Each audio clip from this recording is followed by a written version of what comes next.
अब हम देख लेते हैं इसमें फिनॉल के बनाने की सामान्य विधियां। फिनॉल के निर्माण की सामान्य विधियां। फिनॉल के निर्माण की सामान्य विधियां।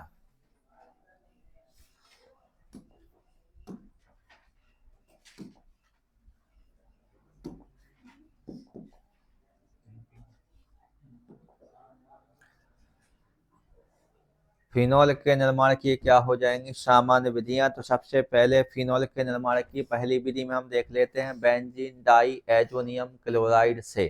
किससे देख लेते हैं? बेंजीन डाई एजोनियम क्लोराइड से। बेंजीन डाई एजोनियम क्लोराइड से। बेंजीन डाई एजोनियम क्लोराइड से। तो सबसे पहले तो देखो यहाँ पर आपको फॉर्मूला याद होना चाहिए बेंजीन डाई एजोनियम क्लोराइड का। बेंजीन रिंग के ऊपर क्या लगा देते हैं? N2Cl। बेंजीन रिंग के ऊपर क्या लगा देते हैं? N2Cl। तो ये बन जाता है आपका क्या?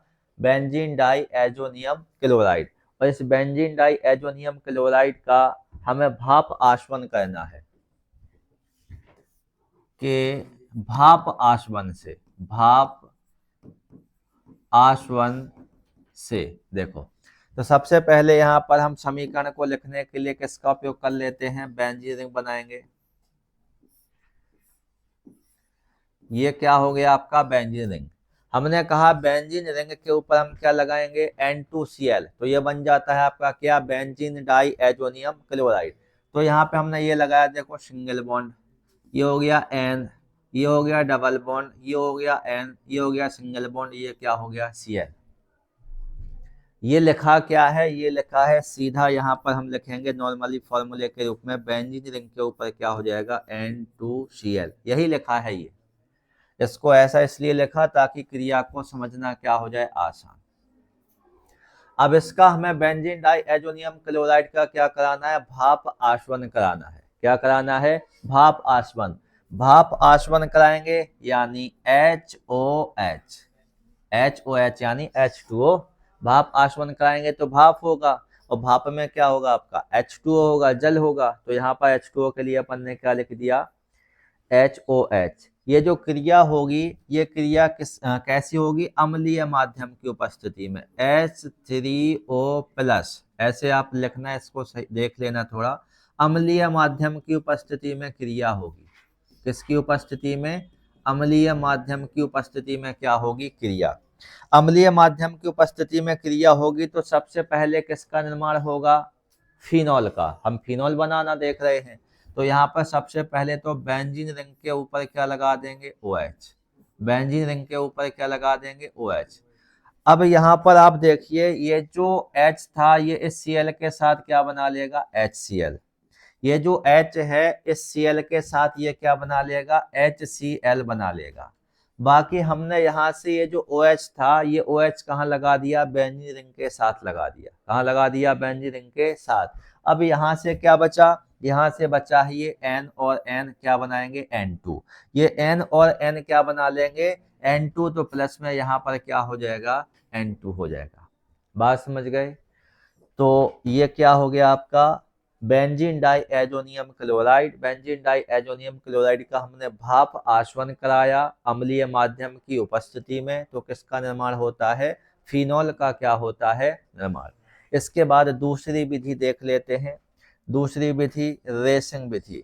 दूसरी विधि के रूप में देख लेते हैं रेसिंग विधि।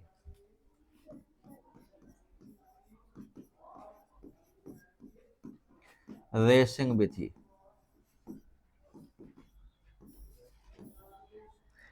रेसिंग विधि के द्वारा फिनॉल का निर्माण। तो देखो रेसिंग विधि में होता क्या है? बेंजीन हाइड्रोजन क्लोराइड और वायु के मिश्रण के साथ। बेंजीन यानी ये हो गई आपकी संरचना बेंजीन। हाइड्रोजन क्लोराइड यानी क्या हो गया? HCl। और वायु का मिश्रण यानी क्या हो गया? 1/2 O2। ये क्या हो गया बेंजीन, ये क्या हो गया HCl। इसको किसके साथ मिला रहे हैं, वायु के मिश्रण के साथ। वायु के मिश्रण के साथ जब इसको क्या कहते हैं, Cu की उपस्थिति में गर्म कहते हैं। किसकी उपस्थिति में गर्म कहते हैं, Cu की उपस्थिति में क्या किया जाता है, गर्म किया जाता है। तो पहले तो ये किस में परिवर्तित होगा, पहले ये क्लोरोबेंजीन में परिवर्तित होगा। किस में परिवर्तित हो जाएगा, क्लोरोबेंजीन में। क्लोरोबेंजीन यानी बेंजीन रिंग के ऊपर क्या लगा देंगे, Cl। बेंजीन रिंग के ऊपर क्या लगा देंगे, Cl लगा देंगे। देखो सबसे पहले हमने बेंजीन लिया, बेंजीन को HCl और वायु के मिश्रण के साथ क्या किया गया, गर्म किया गया। तो पहला जो उत्पाद हमें प्राप्त हुआ है, क्या प्राप्त हुआ है, क्लोरोबेंजीन। क्या प्राप्त हुआ है, क्लोरोबेंजीन। इसका हमें क्या कराना है, जल अपघटन कराना है। इसका क्या कराना है, जल अपघटन कराना है। 425 डिग्री सेल्सियस के आसपास टेम्परेचर हो जाएगा। जल अपघटन कराना है यानी किसके साथ क्रिया, जल के साथ।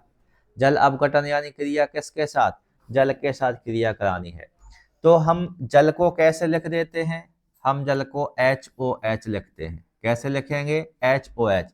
जिसमें हमें ये समझ में आए कि ये जो H है ये इस Cl के साथ क्या बना लेगा, HCl। और जहां से Cl निकलेगा वहां पर क्या लग जाएगा, OH। जहां से ये Cl निकलेगा उस स्थान पे यहाँ से क्या लग जाएगा, OH। और ये Cl किसके साथ निकल जाएगा, H के साथ। तो क्या बन जाएगा, फिनॉल। क्या बन जाएगा, फिनॉल। बेंजीन रिंग के ऊपर जहां Cl लगा था वहां क्या लग गया आपका, OH। और ये Cl इस H के साथ क्या बना लेगा, HCl। ये क्या बन गया हमारा, फिनॉल। इस विधि को हम क्या कहते हैं, रेसिंग विधि। कौन सी विधि कहते हैं, रेसिंग विधि। तो सबसे पहले बेंजीन को HCl हाइड्रोजन क्लोराइड और वायु के मिश्रण के साथ पहले तो गर्म किया जाता है, जिससे हमें क्लोरोबेंजीन प्राप्त होता है। और इस क्लोरोबेंजीन का जल अपघटन H2O लिखेंगे आप या HOH, जैसे भी आपको समझना है, 425 डिग्री सेल्सियस ताप पर किया जाता है। तो किसका निर्माण हो जाता है, फिनॉल का क्या हो जाता है, निर्माण हो जाता है। इसके पश्चात हम देख लेते हैं अगले मेथड के रूप में प्रत्यक्ष विधि। हम फिनॉल के निर्माण की क्या देख रहे हैं, सामान्य विधियां। इसके पश्चात देख लेते हैं फिनॉल के निर्माण की प्रत्यक्ष विधि। फिनॉल के निर्माण की कौन सी विधि हो जाएगी, प्रत्यक्ष विधि। फिनॉल के निर्माण की क्या हो जाएगी, प्रत्यक्ष विधि। तो बेंजीन के द्रव को देखो, ये क्या हो गया, बेंजीन। ये किस अवस्था में है, मान के चलो ये है अपना द्रव अवस्था में। बेंजीन के द्रव को किसकी उपस्थिति में, V2O5, वेनेडियम पेंटा ऑक्साइड। V2O5 यानी क्या हो जाएगा, वेनेडियम पेंटा ऑक्साइड। इसकी उपस्थिति में 300 से 320 डिग्री सेल्सियस ताप पर क्या किया जाता है, ऑक्सीकृत किया जाता है। क्या किया जाता है, ऑक्सीकृत किया जाता है। ऑक्सीकृत कर रहे मान ऑक्सीजन के साथ क्रिया, किसके साथ क्रिया की जाती है, ऑक्सीजन के साथ क्रिया की जाती है। तो किसका निर्माण होता है, फिनॉल का निर्माण होता है। किसका निर्माण होता है, फिनॉल का। तो फिनॉल कैसे बनेगा, यहाँ पे ये क्या हो गया आपका, बेंजीन रिंग। बेंजीन रिंग के ऊपर क्या लगा देंगे, OH। बेंजीन रिंग के ऊपर क्या लगा देंगे, OH। बेंजीन रिंग के ऊपर OH लगा दिया तो ये क्या बन गया हमारा, फिनॉल। ये क्या बन गया, फिनॉल। अब यहाँ पर O के कितने हैं, दो। तो यहाँ पे अपन दो का क्या कर देंगे, गुणा। तो बेंजीन की भी संरचनाएं कितनी चाहिए हमें, दो। तो यहाँ पर भी कितने का गुणा कर देंगे, दो का गुणा कर देंगे। तो क्रिया कैसी हो जाएगी आपकी, संतुलित हो जाएगी। क्रिया कैसी हो जाएगी, संतुलित हो जाएगी।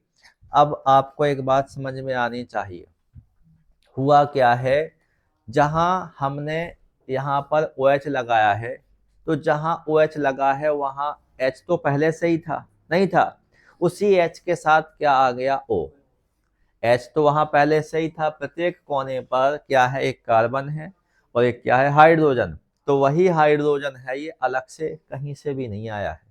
समझ रहे हो, ये हाइड्रोजन अलग से कहीं पर नहीं आया है। ये जो ऑक्सीजन है, ये ऑक्सीजन उसी हाइड्रोजन के साथ आ गया है। अब चूंकि ऑक्सीजन के दो थे तो क्रिया को संतुलित करने के लिए यहाँ पे हमने दो का क्या कर लिया, गुणा कर लिया। तो ये कौन सी विधि हो गई हमारी, प्रत्यक्ष विधि। अब सैलिसिलिक अम्ल से कर लेते हैं, सैलिसिलिक अम्ल।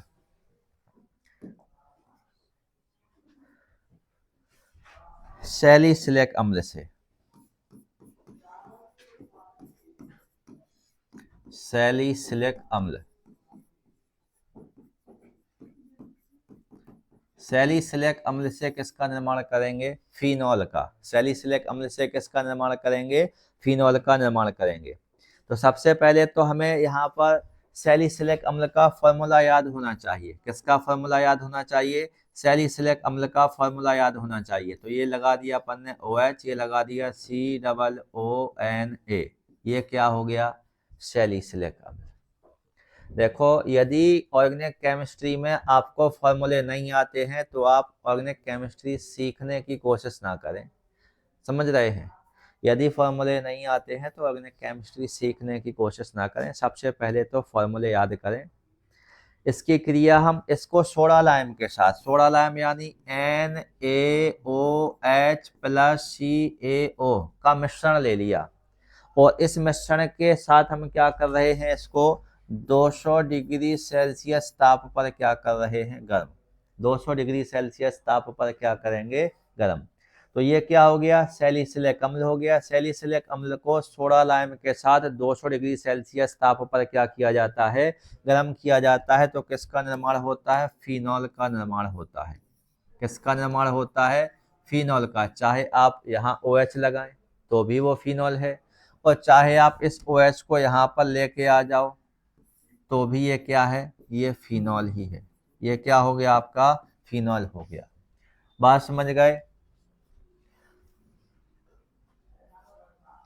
इतना समझ में आ गया किसका निर्माण होता है? फिनॉल का निर्माण होता है। और इसके साथ में किसका निर्माण हो जाएगा? आपका Na2CO3, सोडियम कार्बोनेट। क्या बन जाएगा ये? Sodium carbonate. सोडियम कार्बोनेट बन गया। अब बात को समझें, ये NaOH पार्टिसिपेट कर रहा है इस फंक्शन में।